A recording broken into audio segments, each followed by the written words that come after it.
Welcome to Camp Confidential, Beyond the Bars. I'm Katrina McLaren, and with my co-host Cheryl Womack, author, entrepreneur and philanthropist, we tell it like it is. In Season 1, we take you inside the walls of a women's federal prison camp. From pre-sentencing to navigating daily life behind bars, we offer practical advice, survival strategies and insights that no one tells you before you go in. No sugarcoating, no cliches. This podcast is for information and entertainment purposes only. Be sure to do your own research and consult a professional. And welcome to today's episode, Get a Job, which is based off the book, How to Go to Camp, Surviving in a Federal Women's Prison Camp by Cheryl Womack, available now on Amazon. This episode talks about the various jobs available in prison. Now, Cheryl, why is it important to get a job? I think the most important reason you want to get a job is so that you start introducing some structure into your day. Without a job, you really don't have anything to do but sit around there all day. Remember, I've told you the TV rooms are fairly booked and fairly busy. They're always not on. The phones aren't available. The computers aren't available. You're supposed to get up and be dressed by 7 o'clock in the morning for the day. So if you're up and dressed by 7 o'clock in the morning for the day, what are you going to do if you don't have a job? So how do you go about getting a job? What's the process for that? To me, the most frustrating thing about getting a job is when I got there, I knew you needed to get a job, mostly to have, some structure to your day and be busy. And I learned to have an orientation class on what kinds of jobs are on site, what kinds of things that you can do, how you go about applying for those jobs. And the different COs come in and talk to the group about those jobs. Until they have an orientation, when you're new in, you cannot apply for a job until you've been through orientation. Now, they just had orientation like within a couple weeks of when I had arrived, and they don't know when they'll do it again. It was probably 60 days, 90 days before they had orientation again for me to be able to get a job. So that's a long time that you're not able to get a job through no fault of your own.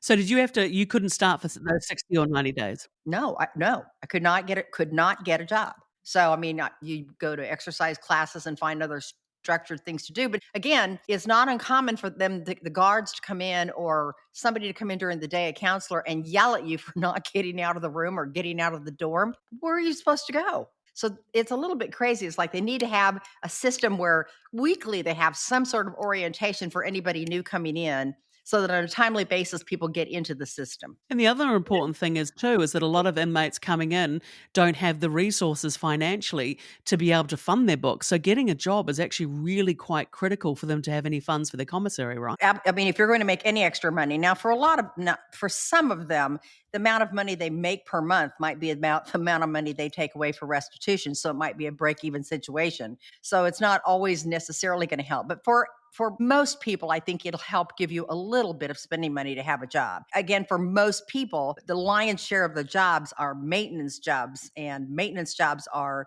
cleaning the bathrooms, emptying out large trash cans. You can always find that job to do. They'll give you that job before orientation because they need those people so badly. You may not officially be on it, but they'll put you to work.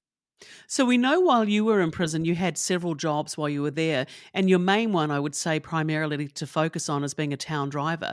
How did that come about? I mean, is there a sign or a bulletin board? How does that happen? No, a gal that taught an exercise class and that I had just gotten to know while in there had done several education classes. And I'd talked to her in the exercise programs and just gotten to know her a little bit. And she knew the COs and people who'd be in charge of hiring for town drivers. And she knew that the gal who was the current town driver, one of the two, was transferring to another camp. And so she knew a spot was coming open. She also knew that I was having some problems with people in education, that they were just not thrilled with me being a good teacher, and making their lives harder. And they had also been being difficult with her for education. And so in a way, she helped find me the job to get me out of education as a big screw you to the education department. Truly part of So it. your first job was actually what? As a teacher when Yes, you were in there? they literally came and found me and said, "We want you to be a teacher." And I was like, "What time do I have to be there?" And they said 8 o'clock in the morning. I went, "Nope, I don't want to be a teacher." And they said, "And then you have to come back, at like noon and do a second one in the afternoon." I went, "Two?" Because usually they have a morning one and an afternoon one, but they didn't have enough teachers. So they wanted me to teach 2 classes. So what were you teaching? What were the classes? Well, I taught social studies and I taught grammar, literature, which was hysterical, but I still taught it nonetheless. Why was that hysterical? Well, I mean, I'm pretty good at literature, but grammar, not so much. So we're So, talking about your ability to spell words. Is that what we're yes, not my strong suit, and it's not like you can go to anything and check your work in there, so you don't have resources. So for those 2 jobs, were you obviously you're getting paid to do that? What was sort of the pay for those? I don't know what it was for teachers because I volunteered. All I heard every time you heard anything from them is how they were on this terrible budget and they just didn't have any money and they couldn't hire anybody and they needed to get somebody in there. And so I said, "So you can hire somebody else? I will donate my whatever you pay, and so you can go ahead and hire somebody else." So I don't know what they got now for the town driver job is about $85 a month. So as the teacher though, I'm assuming that, you know, you have textbooks and you have things that you're going over with the inmates with. Did you have issues there with maybe the textbooks or your tools being out of date or not being current with the play of where you were at? Problem with all of the GED classes, including the test, is it's outdated, very outdated, 15 years outdated material. Now, the Bill of Rights don't really change, but some of the stories might change that might be current. Some ways that the kind of verbiage people use today isn't exactly how they spoke about things before. So it's really not in a current context. But what I found as I started teaching this class almost immediately was, for example, a person maybe didn't understand, they may not understand what the word upkeep meant. You know, it just maybe was a new word to them. Maybe they were Hispanic and they didn't even weren't that familiar with the English language, and this is in English. And so, what I learned really in my first day was it's important for me to get index cards and start writing down words. Again, not necessarily in the completely proper definition you'd find in a dictionary, but in a form that they could understand and interpret the words to be useful to them. I'm trying to think if there was one word that came up a lot in the GED questions on the test and in the books. And it might be something like thwarted, or I can't think of what the word was, but it wasn't an unusual word, but it wasn't a common word. And what I did was then, as we read through things together, as they didn't understand something, they felt free to tell me, "I don't understand that." And so we would write it down and we would literally make index for testing and just do oral, holding them up. What are they? Everybody give me a definition. And then the other thing I did is I went to the chalkboard. And for example, if you needed to understand from a historical standpoint for Bill of Rights, where did they start? How am I going to make you remember the Magna Carta? How am I going to remember to make you know what's the difference between the Magna Carta and the Bill of Rights? I mean, it's interesting to me, a lot of things historically, because I didn't like history as a kid, a lot of things historically in this class, the light bulbs went off for me to realize, oh, these lords actually were lords and, had power to some extent over in England, where they knew they had just enough power to sort of kind of control their lands. But that's why they made the Magna Carta, so that they could at least limit the king's control, not completely, but limit it. So these lords are the ones coming over to start our colonies saying, whoa, we've been under a king. We know you can have rules that sort of kind of take care of it, or you can create some whole new rights that say, I have these rights and you can't take them from me. So it's the first time it probably occurred to me in life while teaching social studies, that you wondered how these guys were so smart. Well, they'd lived and breathed these experiences prior, and it just doesn't occur to you until you sit. So we're sitting here drawing it and trying to do a little map and diagram for them. And I would put circles up and go, what's this circle for? It'd be the Bill of Rights. What's this Magna Carta? And I just get them to go walk through it till they could tell the story easily, because that was the story they were going to have to remember to tell in the questions when they got them in the G. And it made it interesting.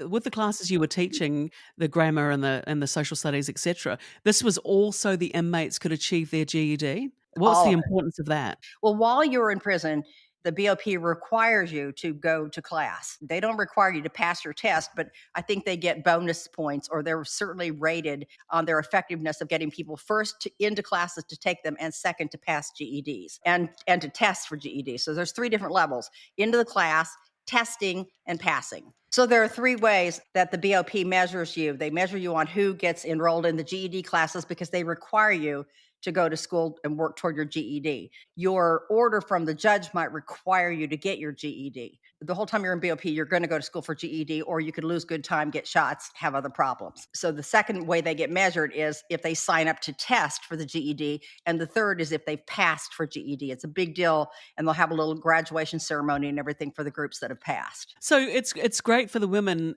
if to get further education if they can while they're in prison to keep their own development going. So if we bounce just a little bit and go back to the town driver. Before you go back to the town driver, what's sad is, and what I learned, many of the camps, I won't say all of them, is they put the textbooks in front of the kids, women, whoever they are, and they have them either read them themselves or they just read them together. They don't really discuss them, they just read them. And then they might answer the questions or have them just answer the questions at the back of the book. So they're really self teaching. So if you don't know a word, you can't ask about a word. If you didn't understand a paragraph, you can ask about the, you're not even saying it out loud or talking to each other. So these people are falling asleep in the class, not showing up for class. It's just, it can't be more uncommunicative or engaging with the way it's typically done. And I would have a lot of women come to my class and say, gosh, at every other class I've been in, we just had to sit here and read the book. This is great, because we'd talk about it. Or I would bring in the Wall Street Journal that I got every day.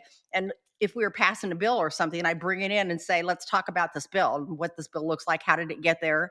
How do you make a bill? What kinds of things are in this bill? How would it fall in line with the Bill of Rights? That kind of stuff. So they could see applicable use to the things that they were learning in school. That did not happen in classes. It just didn't happen.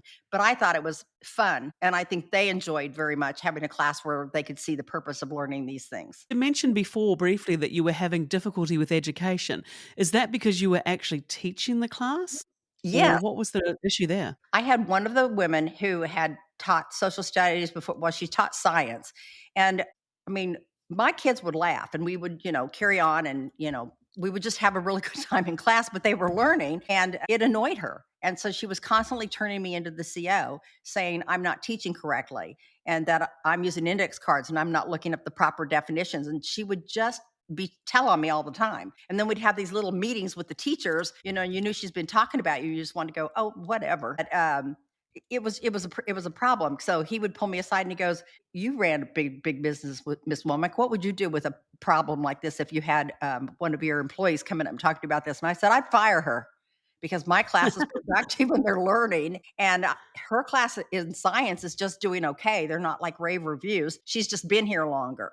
So he didn't want to rock the boat. He was also a very mild, calm, quiet man. So me not be, and she was too. So not being so quiet, you know, I'm sure I was intimidating to him and her. But the point is, you should be looking for results. I mean, my kids came to class. Their kids did not show up for class. The whole point is to get them in there and get them passed. So if you can't get them to show up for class and you're not getting them in to get results, you're still failing. And those are the things I was like, I don't know how you don't see this. And he just didn't want to rock the boat. He wanted me to figure out how to get along with everybody.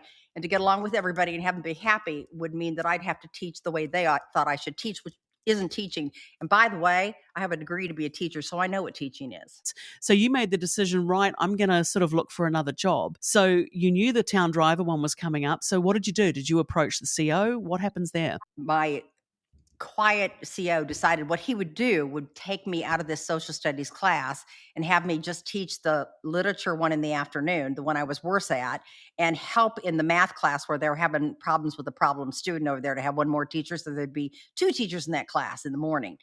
I was so hurt and so mad that I was being pulled out of this class, and my students literally went on strike and wouldn't come to class. And they were so mad that they were losing me as a teacher. And we got this new teacher just walked in one day and said, as of now, this woman is going to be your teacher and we're going to give Miss Womack this other job. So it was very abrupt, very unsettling. No reasons really given other than I just think he thought that was a good way to make peace. It infuriated me. But I went into the other So you class. didn't know in advance that was going to No. happen. No. And the kids they were so furious. Finally, they came in and said, "What are we supposed to do? We're going to get a shot." And I said, "Go back to class. Don't get a shot over this. This is stupid. You just have to go to class." But I mean, they liked being in my class. I liked my class. I had two classes and I liked being in them both.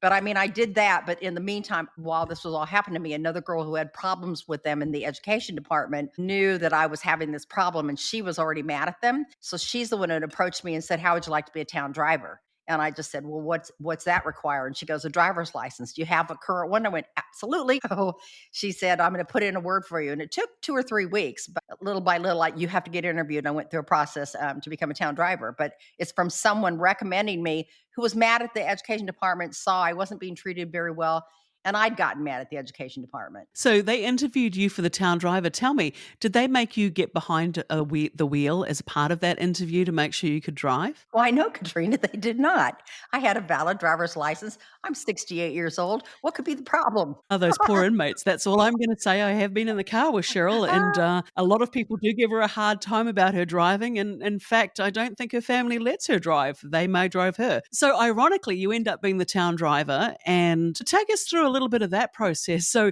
are you on call at any time? You're on call really 24 hours a day to between the two of you to process anyone who needs to be taken off for a scheduled visit to a facility anywhere in the general area in Illinois or in Missouri around the St. Louis area or you could go 50, 60 miles in a day on a day trip to get visits because we were not in a big city. We were in Greenville, Illinois. And so we would go to other smaller towns and go to dentists or orthopedics or different kinds of people. And based on whatever the schedule was, you'd get them. And then locally, there was a small hospital, and we would do some emergency visits there, some medical checkups there, pick people up from the hospital for mammograms. So those kinds of things would be done at the local facility with some. Well, they weren't at first with routine, but we ended up establishing mammogram Thursdays. And so every other Thursday, then I would get the bread truck, load in like 10, 12 women, and off we'd go to everybody have a mammogram. So, did you have a choice in which vehicle? I'm assuming you go to a motor pool or something. Did you have a choice on which vehicle you could take, or was that allocated? Well, you go down the motor pool, and on mammogram Thursdays, you must have a bread truck because it's too many girls that you're taking. And so you'd go tell them you need the bread truck or you need the big truck, and they don't like it when you tell them what you need. They want to tell you what you're getting. And so, any other circumstance, if you're going somewhere, you could get the bread truck to take one person to the bus stop in St. Louis, just the two of you, which is batshit crazy. But we had to have the bread truck when we were taking them for their mammograms and taking groups of them. You're not familiar with this area. This is out of state for you, for where you've been placed. So how do you navigate through, all these different locations you've got to go to? They give you a GPS, a fuel card. What happens? A phone? What happens there? It was a riot. So you have to wear your work boots and all your greens, and you go down there and they tell you which car you get. So when you're checking into the motor pool to get your car, you gas it up. You make sure it's full of gas, and you want it to be full of gas because when you're leaving the facility, you have no cash, you have no charge card, you have no one you can meet to fill your car up if you're running low on gas. So if you know you've got to like go to the city and come back and maybe do a couple runs, you want to make sure you have a full tank of gas. So you do that. Then you go up and you pick the person up and you find out where you're going. Sometimes you know in advance, but not usually. I think it's a prison thing. You're not supposed to know where you're going till you're going. You would get your information, you'd get the flip phone. The flip phone only calls the front desk of the FCI. So you get the main prison that then transfers you to the camp. And sometimes they're nice about it and sometimes they're not. I've been hung up on a few times when I'm calling in for something. You have to call back for them to flip you over to the camp. They're not bad, but sometimes it's awkward. At first they didn't even give me a GPS, and so I was just trying to guess where I was going for everywhere, which is not good because I'm geographically not good. My husband said I must have been dropped on my beacon when I was born because I have no sense of direction. So it was really bad actually. But then they gave me a GPS from the 1990s, and this is 2017. So I'd get in St. Louis or I'd be, somewhere in Illinois in a bigger city, and when you go around the bridges where they've done new work, it would just spin and you're like, where am I going? And you just sort of work your way through to try to figure out where you're going to go. That looks like the hospital over there. You're trying to figure out ways for one-way streets on how. I mean, it was always an interesting thing to figure out how to get around. Then when you got to a hospital or to a bigger institution that required going into a thing for a pay garage or something, you had to find a way to get in without going through something you had to get out of. And then you had to find a way to park where you wouldn't get towed away because you don't have any money to pay for parking. So, I think they just thought you were going to go drop these people off, and what, drive around? I don't know what you're supposed to do while you're waiting for them in the hospital. I don't know how you'd know when they'd be done. And if you've ever been around a hospital, a huge medical facility like that, they're very busy and there's not much parking and there's constant coming and going.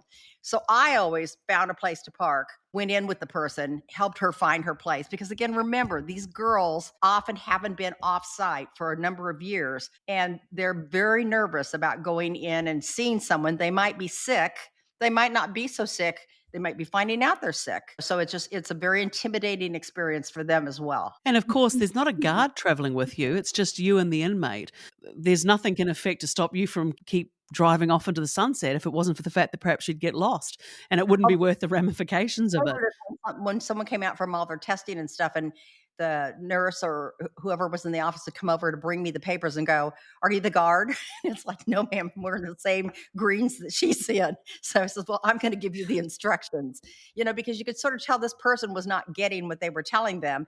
And I have had more HIPAAs signed for me for privacy acts to get medical information than probably anybody you could imagine, because the girls would say, "Please come in with me and listen to what they're saying," which you have to get approved to do, so that I could come back and try to help explain that if anybody wanted to listen to me, or at least help them understand more what a person just said to them. Well, otherwise, as you said, other town drivers didn't necessarily go in with the women. So there's no real support there either for an inmate that might be getting told that they have cancer or that they've got a short amount of time to live, which did happen, I believe, when you were. Absolutely. Or just you have to have a serious surgery, and or they're trying to guess between it's this kind of a problem or that kind of a problem. And let's say one of those problems came up with the doctor at the camp and the other one's not. And you really need to hear the difference of the symptoms they're giving you for you to try to understand yourself what's really happening to you, to discern, to talk to that doctor. I mean, sometimes the doctor would say, if you follow these instructions, I think this will go away, and give written instructions. That didn't have anything to do with, according to the inmate, what was being treated on the inside of the camp. So I feared those instructions were going to be disregarded. Again, my only suggestion for them was to take a copy card, make a photocopy of the medical records, put it with all of their legal information, and save it in case they needed to refer back to it. If they got worse, had a problem, had anything go on. Because you get outside direction from a doctor outside doesn't mean they have to listen to you once you're inside being treated by the in-house doctors. So did you ever get lost when you were a town driver? Did you have any incidents like that where you actually felt unsafe with who you were transporting or where you were going and what you were doing? I don't think unsafe is the word. Now, I mean, I got lost down by the St. Louis Arch just trying to figure out how to get from one side to the other, because it's a huge concrete thing and I didn't know how to get over to get to where I needed to be. And I could see where I needed was on the other side of the St. Louis Arch. And so it was not uncommon for me to be lost and turning around or backing up and figuring out where I needed to go in a short range when I got close. One time was coming home, and it was before I had GPS, and I thought, well, I'll be able to tell it has this kind of a tree sitting outside of our camp. So I'll watch for that kind of a tree coming down the highway. And I'll also watch for this gas station name, because I could see in the distance we had this gas station name. Well, those are up and down the highway. I figured out. So that evening around 7:30, 4 o'clock count is 4 o'clock count. Miss Gris, the guard, calls and pretty much says, "Womack, where are you?" And I'm like, "I don't know." She's like, "Start describing where you are." And I started trying. She goes, "I think you're here." And she goes, "How much gas do you have?" And I said, "Not, maybe an eighth a tank." And I was pretty far away, pretty far, I think, south of us. And she was just like, "All right, listen to this." And I would try to write down. I pulled over and I was trying to write down how she thought I could get back. And then she says, "All right, good luck, Womack." I just started driving, and I did. I got back, but I got back on fumes. She came running out to greet me. You'd think you're in trouble, but I really was not in trouble. I mean, I didn't have a way to, you don't know where you're going. Then I started getting the GPS. It does sound a lot like with prison that, there's an expectation that you're working and that you're performing these tasks, but then you don't necessarily get all the adequate tools to do the job properly. I think for all the jobs it was that way. I mean, again, I think there was, you had COs that had a lot of jobs they had to do, and part of their job is to train and get us, who would be their assistants, trained to do our jobs. And again, it's not like I got taken one day out with another town driver to go so that I could ride with her and see what you do as a town driver. But you never go to the same place twice. So how's that going to help you? It's not like you say, "Here, I can show you the way to get there." And so I literally had my husband once for a trip. He knew how to get to, it was not very far from where my sister's place was near St. Louis. And he literally gave us instructions, and he says, "You'll come to the stop sign and it's going to have lights glowing around it, and a four-way stop, and you're going to go to there and then turn left." And so I had it all written down from him telling me in an email, and wrote it all down. Gave it to the gal with me, and she goes, "There are the lights going around the stop sign," to follow his directions, because I didn't know where I was going. Scary. It sounds a little bit crazy to me, and it's certainly very unsettling for you to sort of be in that position, because you've also, you've got the safety of an inmate with you as well, because you're behind the wheel. Let's talk a little bit about the other types of jobs that you can get when you're in prison. Give me an idea of what sort of roles there are and what might be available. Well, there are a few administrative clerk jobs, and that might be the person that's going to help with paperwork in the medical offices. The person who's going to help in R&D, who's when you're coming in for receiving, for the girls that are coming in with their paperwork, or there was another woman in there who took notes and typed up documents and stuff for the warden and other offices and stuff. And so that's administrative. There was the big sister's job, was an unofficial job, but a job that paid the girl who was doing it. You had a librarian, and her job was to inventory and put things into the library, take older books out that weren't really being checked out, switch them out between the big prison. Like she'd go over to the FCI and cart huge bags full of heavy books over and switch them out so that the men's prison and the women's prison would exchange books, especially if we got new stuff in. There was an environmental job where the girl had come up to me and said, maybe you could get my job. And it was to go around and just make sure that the different safety mechanisms around the prison, exterior and interior in the dorms, worked, that the batteries were fresh, all that kind of thing. There was the laundry job where you literally ran the machines or you checked people in and out for clothing as the situation arose. Because again, remember, while you've got people checking in on a regular basis or checking out, you also have people who, when they're in there, are changing in size. I mean, you have to get pretty full in your clothes. They have to get pretty tight before they'll change you out into other clothes. There's two of the coveted positions were the woman who took care of the chapel, because she had an office and a TV. And so she had, like her own quiet little world to be in all through the day and up till 9 o'clock at night every night with her own TV and whatever she wanted to watch, and didn't have to go to the TV room. And that's quite a powerful job to just sort of be in your own world. You could go in there and eat, get away from everybody. And the other one had an office in that very same area, and that was the woman who ran the rec. She worked with the director who ran the men's rec and the women's rec and worked under him as a CO. And her job was to oversee all the activities that happened in the rec, including movie nights and any other things that happened besides exercise. So they're pretty big jobs, but they were powerful jobs, and they came with really good perks.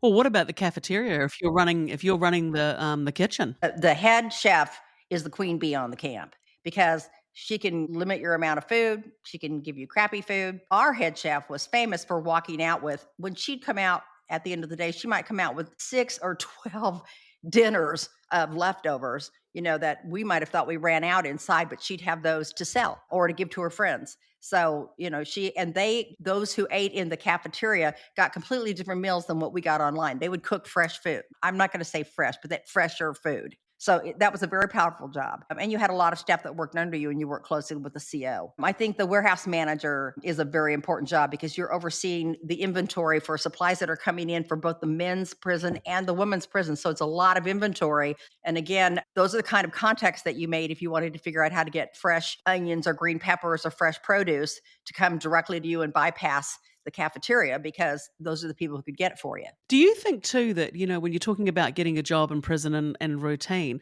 that sometimes that it might be difficult because the guard that's actually looking after you is not actually being paid that well per hour anyway, may not come with a specialty skill set to deal with women that may come from all walks of life, could be withdrawing from drugs, illiterate, all sorts of things, ADHD, there's just a plethora of things that you would be having to deal with. Do you think that's part of an issue too in camp? I think you've got 3 different levels of guards. You've got the guard who's entry level coming in at $15 an hour. I mean, he's just not getting a great salary for what he might have to deal with and what the kinds of things that could come up in the responsibility. You've got the guard who has been in higher security prisons, and it's maybe been in there for a long time and is in their last leg, and they might make decent money, but they're burnt out. They're working their way out, and they don't want to take on any extra burdens or take any risks for anything that could hinder their retirement. So they're like in their last 5 years and they're out of there.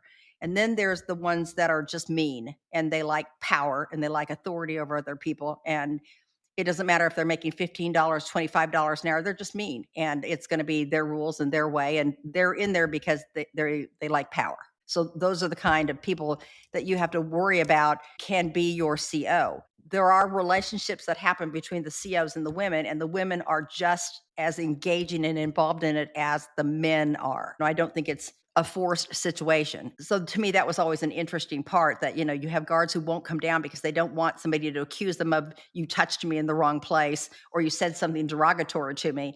But then you'd have the women go check in for their jobs where there was a little bit of privacy to them and you knew they had things going on. And look, and we're not saying that there's issues with all guards because you had, I know you've mentioned, I think it's Miss Grist several times. So you must have had a very good experience with this particular guard. So it's important to acknowledge that there is that other flip side too, that is a positive one. Well, we had a couple good guards. We had a guy who came often during the day, and he would come down and walk around the campus, not so much inside a little bit, but and they'd always tease him and make fun of him and stuff because he was just like, "You're not going to run me off, girls," And he was just a very nice guy and straight up, and he wasn't that old a guy, but he was just a good guy. But Miss Griss, there was just sanity when she was there. Once my husband came to see me and brought our dogs, and he put our dogs down on the grounds, and Hank started to come running for me.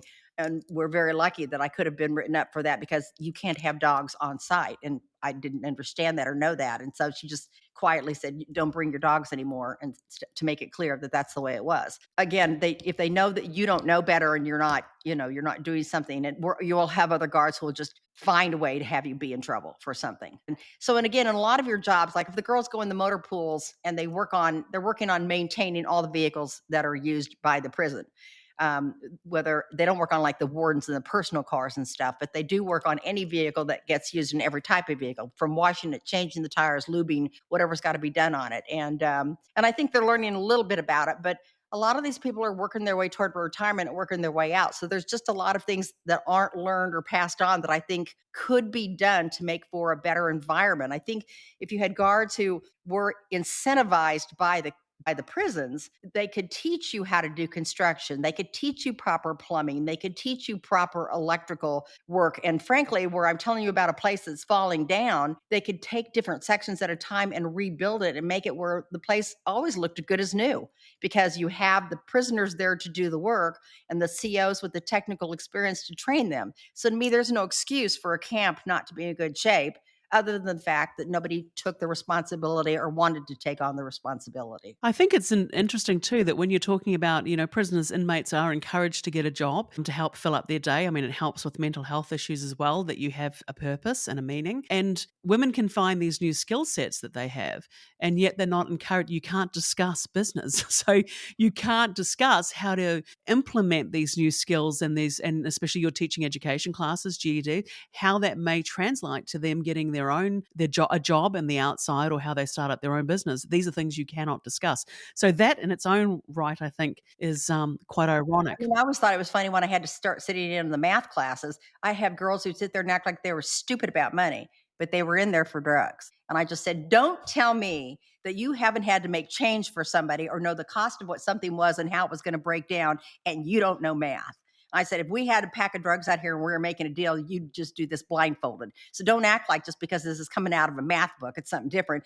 And they'd giggle and laugh, but then they'd become more engaged because And they get it. They well, like understand. anything you have to apply numbers to, they become real things, quantities of things, not just numbers. It's like if somebody says here, here's a brick of marijuana and you've got to break it down to sell it. Well, those girls know how to do those measurements and how to weigh for that stuff. They would know how to do that. So to suddenly see that you've got to do these kind of measurements that you're doing in a program, it's like, stop it. You're just, no, you've been doing this more than you want to know. And, let's get with the program. But again, it's people that want to translate things that you had to learn at some point in your life into how real life experiences would apply. Well, translating something that may be illegal into something in a legal context is, you're educating them the best way you can. Yeah, but if that's where they're learning and that's how they've applied it previously, then you've got to take what you know and then take it from there. It's like I told the girl who was my bunkie and she didn't know she was resourceful. And that girl could find anything that you asked for just about and find it quick. So we need, this kind of a book or we need this kind of information or we need, this to make food. She could always find it. Very, very resourceful girl. And she had absolutely no confidence in herself, not just in prison, but women everywhere need more confidence. They just need more confidence, more pats on the backs, and more opportunities to demonstrate they have skills and somebody help them understand what that skill is. And that would be a nice thing to learn in prison, that a lot of these things you're doing are these specific skills and they apply to these kinds of life circumstances. Those kinds of classes don't happen. I think I had that opportunity because I was a business owner and I started with a small business of one or two people and I had to grow into 100 people in different departments and management. And you're sitting there going, oh, I don't know what you do with different divisions. I don't know what I do with three separate companies that have to all work together. So you figured those things out, which helps you translate in these kinds of environments. So let's just briefly touch on the routine of your day in camp. So what time of the day does the day start? Well, the PA system starts every day between 4:30 and 5:30 in the morning. Pretty much, if you have a 4 o'clock town driver call, 4:30 town driver, that's where it starts. Otherwise, it usually starts about 5:30, where they start waking people up to come for jobs. Which again, in what world do you have somebody get on and tell you, it's time to get up and come to work, which our cafeteria person would do? You're like, oh my God. And they give them a second call. Okay, last call, you've got to come in here and start cooking for breakfast. And you're like, oh my God, get those kids out of bed and make them go work. Because the rest of us are still trying to get up, but you have to be up and you have to be fully dressed on the RDAP side by 5:30 every morning on the drug rehabilitation side. On our side by 7 a.m. every morning. All work started pretty much by 8 a.m. unless you had cafeteria or other special projects at 8 through lunch. And then you went to lunch. And if you had a job because you were on an early schedule, then you could cut in the line and you could get in the front so you could eat first. So you'd have a little more time to eat before you went back to work, because the rest of them in line did not have jobs, or they might be sick and they couldn't work right now. So after that, then you work through the afternoon and you get to the evening. And after you have an early 3 o'clock meal, then you have your 4 o'clock count. You go into, after they've got a good count, then you go into the cafeteria and you eat. After you eat, you go do mail call Monday through Friday, and then you're off and you can go do exercise, night classes, different things like that. But it is like Groundhog's Day because every day is the same. Thank you for listening to How to Go to Camp with Katrina McLaren and Cheryl Womack. For more support, check out the Women of Worth website, www.womenofworthwow.org, where you'll find helpful resources, including Cheryl's books, Mummy Loves You Everywhere and How to Go to Camp, Surviving in a Women's Federal Prison. Whether you're preparing for the journey or supporting someone through it, remember, there's guidance, hope, and a community ready to help you navigate this path.